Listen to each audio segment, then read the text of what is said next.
ஒரு தாயானவள் ஒரு பிள்ளைய கொயந்து எடுத்து தாலாட்டு பாட்டு பாடுவாங்க. எப்படி பாடுவாங்க? அப்பா ஆறாரான்னு பாடினாங்க. இப்ப எப்படி திரும்ப பாடுறாங்க? பூரா தெரு நாய் அங்க வீட்டுல தான் நிக்குது. கற்றவளுக்கு தான் தெரியும் பிள்ளையோட வருத்தம், கற்றவருக்கு தான் தெரியும் கல்வியோட வருத்தம். ஆனா ஒரு தாய் அவ எப்பேற்பட்ட கொடுமைக்காரியா இருந்தாலும் சரி, அந்த பிள்ளை பிறந்து தூக்கி கடாச்சிடுவா.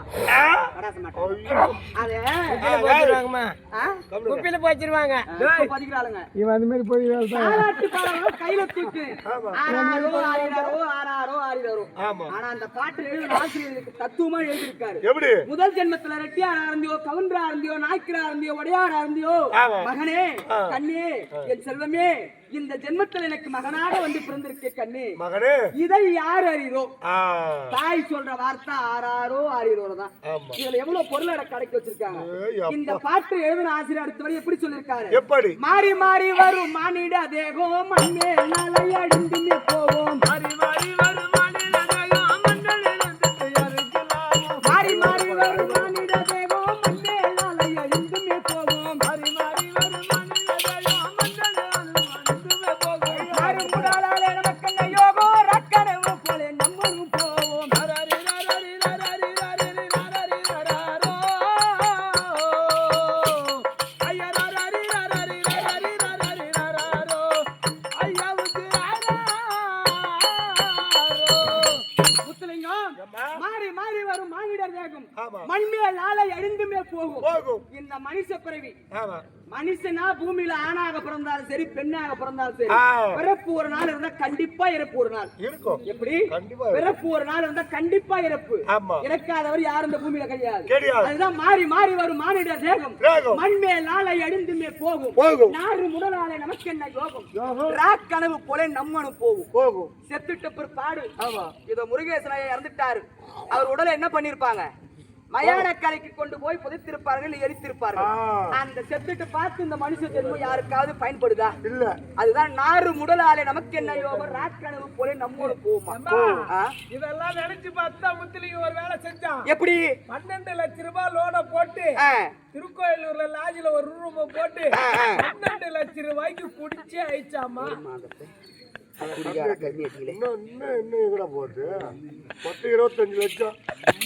அடுத்தவர் எப்படி சொல்லிருக்காரு?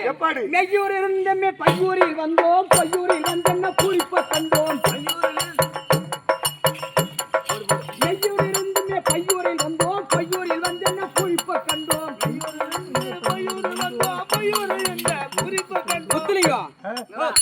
மெய்யூர் எது?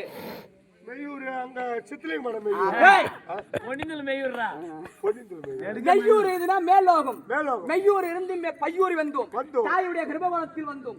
இந்த தாயுடைய வயிற்றுல இருந்து இது பொய்யூர், அது மெய்யூர், இது பையூர், இது பொய்யூர். அதுதான் மெய்யூர் இருந்து பையூரில் வந்தோம், பையூரில் வந்து குறிப்ப கண்டோம். அஞ்ச மரணத்தில் அகப்பட்டு கண்டோம். அப்பப்பா முருகானி அது புரிய வேண்டும்.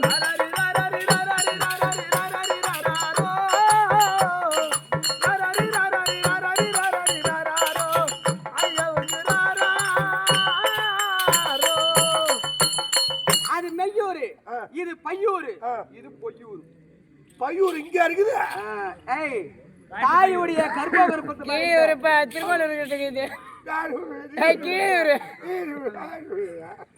அதுதான் மெய்யூர் இருந்து பையூரில் வந்தோம், பொய்யூரில் வந்து என்ன பூரிப்ப கண்டோம். ஐயோ மரணத்தில் அகப்பட்டு கொண்டோம். அப்பப்பா முருகானி அருள் புரிய வேண்டும். கடைசியில் யார நினைக்கிறோம் சாகும் போது? இந்த உயிர் போக போது இப்படி ஊசலாடி இருக்கிறது, நிம்மதியா சாக முடியலையே அப்படின்னு இந்த மனசு நினைக்குமா? அடுத்தவர் எப்படி சொல்லிருக்காரு? எத்தனை தின்னாலும் உதவாத கட்டை, அவருக்கும் எப்போதும் ஆகாத கட்டை. இது எத்தனை தின்னாலும் உதவாத கட்டை, அவருக்கும் எப்போதும் ஆகாத கட்டை. எத்தனை தின்னாலும் உதவாத கட்டை, அவருக்கும் எப்போதும் ஆகாத கட்டை. அன்புள்ள ஜென்மங்கள் கற்பு கலட்டை, யாரு போனார் இது ஏற்படுவார் கட்டை.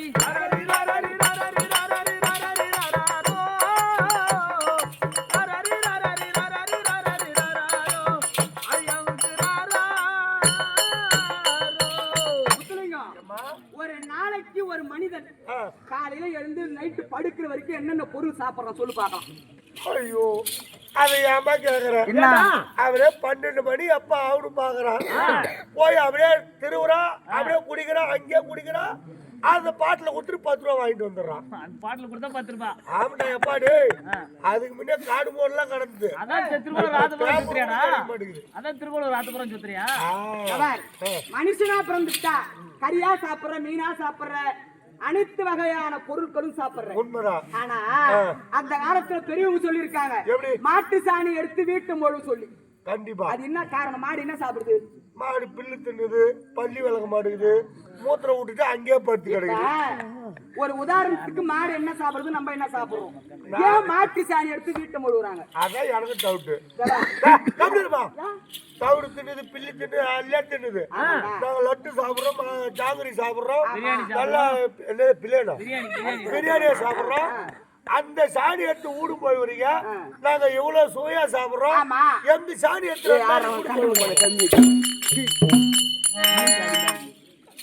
சாணி எடுத்து நாளைக்கு பொண்டாட்டி மொழு சொல்லு. உக்காந்தா 4 பேர் அங்க போயிட்டுக்கிறான். ஒரே கவுளு. ஆமா அந்த மாடு கஞ்சி தண்ணியா கவுல வச்சு கஞ்சி தண்ணியா குடிக்குது. அது மூத்தத்தை மட்டும் புடிச்சு பொறுப்பா தெளிக்கிற. ஏன் நாங்க மின்னல் வாட்டரா சாப்பிடுறோம், 2 நாளைக்கு புடிச்சு தெரியும். அதுதான்டா நெடுமுடையில உன் பொண்டாட்டி போய் தெளிக்க சொல்லு. நீங்களும் தெளிக்க மாட்டீங்க. நாலுல இருந்து அட்டிட்டு சொல்லி 2 சொம்பு பூச்சிட்டு போக சொல்லலாம். அதெல்லாம் ஒத்து போடுறான். அந்த காலத்துல பெரியவங்க ஐதீகமாக எழுதி வச்சிருக்காங்க, மாட்டு சாணி எடுத்து மாட்டு சாணி நாத்தடிக்கிறது பாத்தியா? ஐயோ நீ திருட்டு போனா சாடிலாம் போட வேணாம், ஒரு கிளப்பனா போதும் 4 பேர். அதுதான் அது வக்கீல சாப்பிடுது. நீ சொன்னிய புண்ணாக்கு, கஞ்சி தண்ணி இதுதான் சாப்பிடுது. அவனுக்கு எந்த ஒரு நாத்தமும் வராது. ஒரு நாட்டம் கிடையாது. அதுதான் மகாலட்சுமி எவ்வளவு இருக்கான்னு சொன்னா மாட்டு சாணி இருந்தான். இந்த காலத்து பெண்கள் யாரும் மாட்டு சாணி எடுத்து வீட்டு முழுத்தே கிடையாது.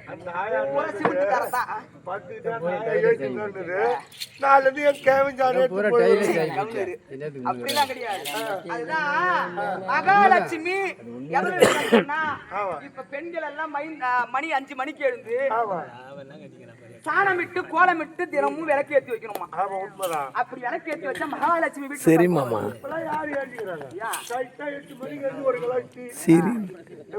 போட்டு ரெடியா வச்சிருக்கணும். அதுதான் நாடக பேராசிரியர் எவ்வளோ பேர் வாழ்ந்திருக்காங்க. அதுல கடுவலை கூட நம்ம கிடையாது. ஆனா ஒரு நாடக பேராசிரியர் எப்படி சொல்லிருக்காரு? சட்டம் இல்லை என்று பேசுவதன் ஐயா, தர்மம் தெய்வம் பற்றி செய்யும் எம்மையா. சட்டம் இல்லை என்று பேசுவதன் ஐயா, தர்மம் தெய்வம் பற்றி செய்யும் எம்மையா. கேட்டாலும் என்ன கேட்டு ராமசாமி பாட்ட பாடையா.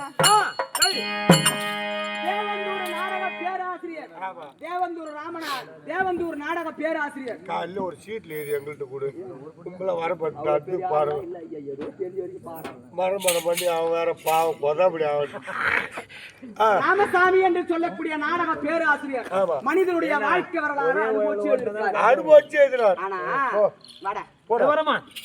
நாடகம் சொன்னா நினைக்கிறேன், எதுக்கு ஒரு ஆளு இறந்துட்டு பார்த்து நாடகம் வைக்கிறோம்?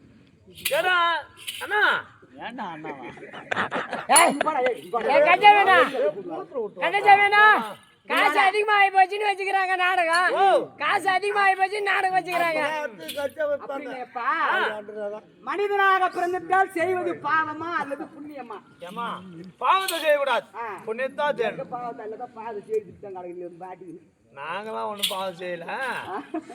அப்படி இந்த வள்ளிவாக கிராமத்தில் புண்ணியம் செய்திருக்கும் மட்டும்தான் தெருக்கூத்து. ஓ, புண்ணியம் செய்திருந்தால்தான். என்னடா புண்ணியம் பண்ணிருப்பாரு, நம்ம தெருக்கூத்து அமைஞ்சிச்சுன்னு சொல்லலாம். ஆனா ஆதிகால பண்பாடு என்று சொல்லக்கூடிய தெருக்கூத்து கலை யாரு ஒருவர் இந்த ஜென்மத்துல புண்ணியம் செய்ய போன ஜென்மத்துல என்ன புண்ணியம் செய்தாரோ கர்ம பலன் இப்ப இவருக்கு தெருக்கூத்து. ஏன்னா நீங்களே பாக்கலாம், லட்ச லட்சமா கோடி கோடியா பணம் வச்சிருக்கான். கணக்கு இல்லாத நகலெட்டு வச்சிருக்கான், கணக்கு இல்லாத நிலப்பணம் இருக்கு. எல்லாருக்குமா கூத்து அமைது. இந்த ஊர்லயே எடுத்துக்கோ, கோடான கோடி ஜனம் சாகுறாங்க. எல்லாருக்குமா தெருக்கூத்து அமையாது. அதுதான் புண்ணியம் செய்திருக்க மட்டும்தான் தெருக்கூத்து. தெருக்கூத்து அப்படி இல்லைன்னு சொன்னா இயற்கையாவே இல்லாத போயிடும். அவ்வளோ இந்த ஏன்னா ஒருத்தர் நாடகம் வைக்கலாம் சொல்லியிருப்பாங்க, ஒருத்தர் வேணாம் சொல்லியிருப்பாங்க. எல்லாம் கடந்து இந்த முருகேசன் ஐயாவுக்காக இந்த ஓரிரு தெருக்கூத்தை வைத்து வசனங்களை ரசித்துக் கொண்டிருக்கும்படியான அன்புள்ள மரத்திற்குரிய அருமையன் தாய்தந்தை மார்களுக்கும் நாடக ஆசிரியர் அவருடைய திருப்பாதத்திற்கும் கம்பெனியில் உள்ள அனைத்து நாடக நடிகர்களுக்கும் இந்த தெருக்கூத்து வைத்தார்களே.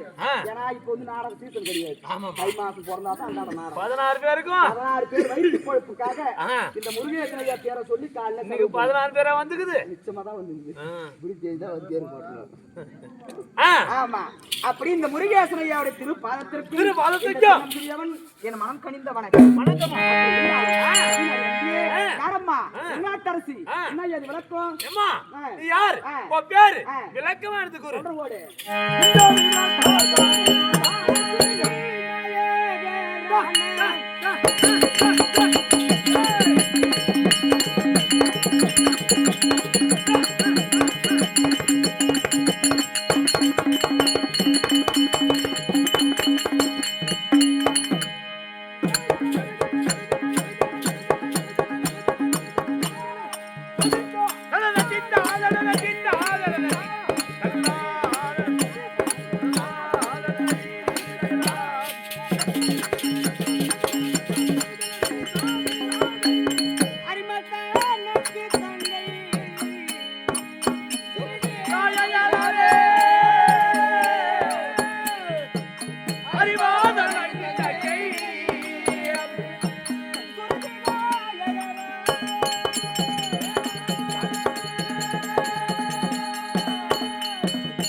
வடமதுரை ஆண்டு வரும்படியான இது வசுதேவருக்கும் தேவகி ரோகிணி அம்மையருக்கும் என் தாய் மாமன் கம்சன் ஆட்களுக்கு உட்பட்டு மாண்டவர் போக மீண்டவர் 4 பெயர்.